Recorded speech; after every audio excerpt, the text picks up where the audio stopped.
Asthma is a condition characterized by breathlessness and wheezing. To understand how asthma causes shortness of breath, one must look at the normal respiratory system.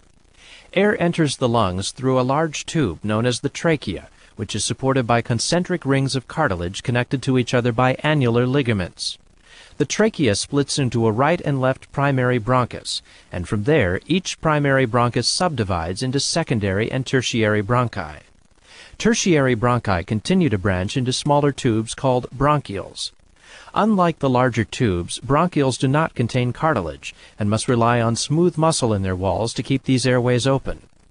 The smallest and final branch of bronchioles, called terminal bronchioles, end blindly into the alveolar sacs.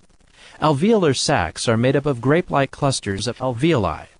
Within these alveoli, gas is exchanged and vital oxygen enters the bloodstream.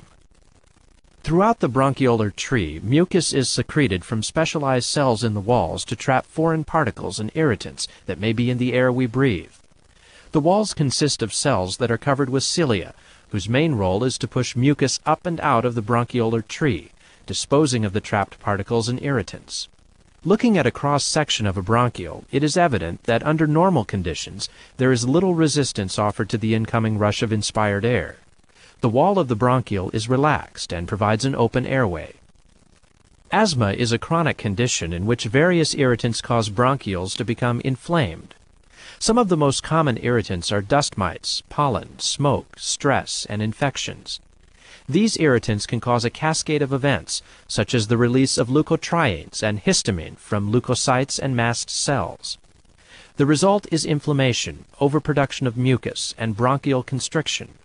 All three block the airways, making it difficult for air to move in the lungs and thus triggering an asthmatic attack.